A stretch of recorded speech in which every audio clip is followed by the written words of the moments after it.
basketball's Kenny beat him. Kenny, come on through, looking absolutely perfect in your setup. Thanks for taking time here to hang with us on the association.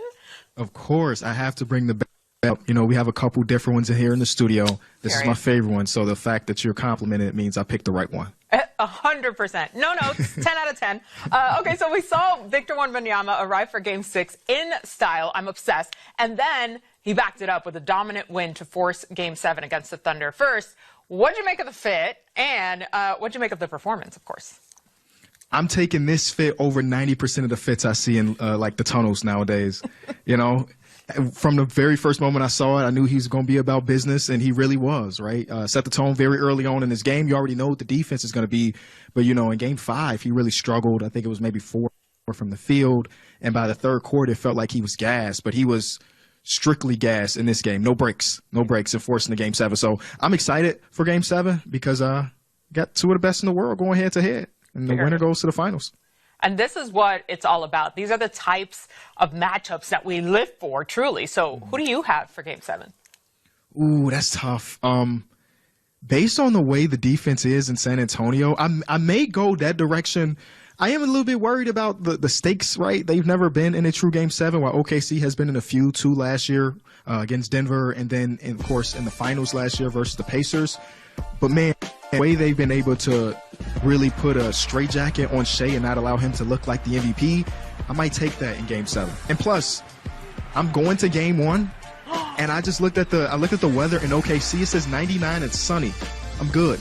I'd rather go to San Antonio. 99? No, thank you. In sunny. That's insane. At least the game is inside. But I mean, for me, it's hard to say the word discouraged because this is such a tough matchup, right? But I totally get what you're saying. And Darren, you've noticed something in this series. Do you want to break that down for us? Yeah, I mean, look, I think the part of the reason why SGA seems like he's struggling is not the fact that, you know, Wemby's in the paint too, but he is being guarded by Castle. I mean, he's even being guarded by Harper, and they're doing a good job, Carter Bryant. And then they also have a unique game plan. And I want to just take to the clip right now.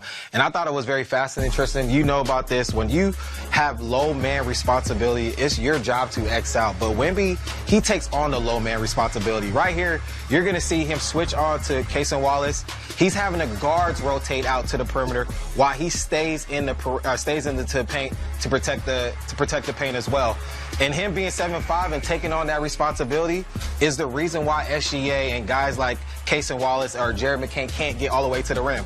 Right here, if you stop right here, you notice, Tristan, if he rotates over to SGA, it's supposed to be him on the X out, but he's having the guards X out and him staying in the paint. This is what's making Spurs, and he's doing a great job of taking on that responsibility, even for somebody for his age. Right? And just him having to know it all and just saying, hey, look, you guys guard the perimeter, I'll protect the paint. That is a true big man that's willing to protect his teammates. I would love to play for him like that. If I was a guard and I know that he wanted to take all paint's responsibility, it would make my job a lot easier. You definitely agreed. Oh, I agree. The fact that you said the fact that he's that age and has the maturity and has the focus level, right? Being able to switch out on guards and having the footwork and foot speed. Like, you know, whenever you have a 5-man, you know, like myself, DeAndre Jordan, guys like that can guard the guards, that is a cheat code, a recipe for success. So with him being able to do that in quarterbacking and talking and communicating at such a young age, it's remarkable to see. And I mean, that's why they're having to struggle. And then you added on the fact that Castle's guarding him. Carter Bryant. These are really great defenders, even for their age. And then you have that 7'5" alien behind you, quarterbacking. Oh, my gosh, man. This is why SGA is having a hard time scoring. But, you know, SGA, he's an MVP in his own right. He'll figure it out. But, you know, it's not going to be easy.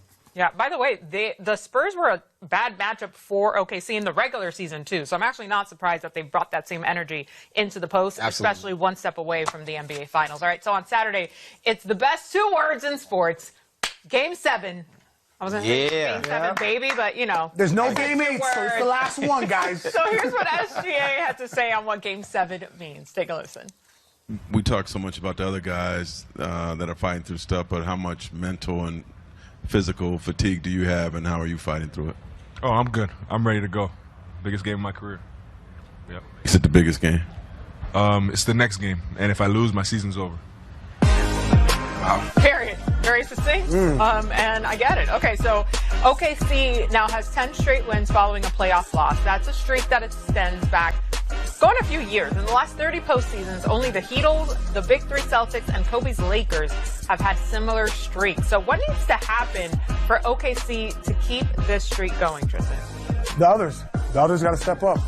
Is it going to be Caruso, Isaiah Joe, Big J-Dub, because the little one's out. That's how I like to call them and to separate them. So the others, role players at home, Game 7, have to be the X factor. No question. Yeah, I'm with you. Alex Caruso has done a great job of kind of filling in that role when J-Dub is not in the lineup too as well. But guys like Casey Wallace, Jared McCain have done a great job too. But the guy that we're looking forward to stepping up is got to be Chet. He's got to be that all-star that we know he can be, and I think that he will have a great Game 7, and I think it can change the outcome a little bit. Not if Wemby has anything to say about it. He's trying to keep that man on lock no matter what. I will say, Caruso, especially in the corner for these threes, has been unstoppable so far this postseason. On the Spurs side, what's their key, Darren, to really winning Game 7 on the road? Well, again, it's going to be the others, right? Wemby is going to put his imprint on the game, rightfully so, right? But when you look at guys like Castle, Dylan Harper, who had a great game last game, if he's able to have that same game, they're going to be tough to beat. But, you think of guys like De'Aaron Fox, who I think is going to be like a sneaky underrated pick that nobody's going to really talk about. But he may get you a good 16 to 20 points to kind of open the game up a little bit. Sure. Yeah, no, I double down. I think De'Aaron Fox is the guy that you have to look at, right? He's the only one that's been in a Game 7 against Golden State Warriors in Sacramento.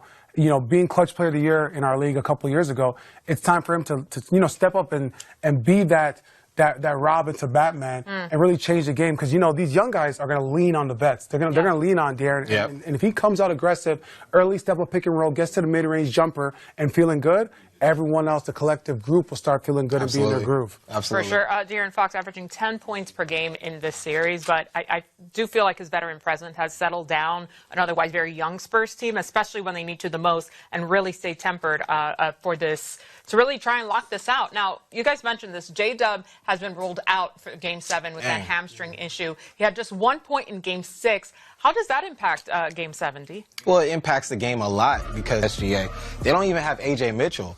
So him being out the lineup along with J-Dub is going to make it very difficult. And SGA is not just going up against anybody. Like I said, he's going up against some really good guards that can defend. They have size. They have size. They have everything. So, I mean, Jalen Williams, look, I know he hasn't played in the last few games. I know he played last game for a little bit, but they really need him to step up in Game 7 if he was here. But, for him to not be in a part of Game 7, it really sucks from a fan perspective, and it's going to make it a lot difficult for SGA. It's a tough break, especially because we know what happens when he is out there with them. But alas, that is how it goes. I am going to save the predictions for Game 7 until a little later in the show. Worth the wait, I promise.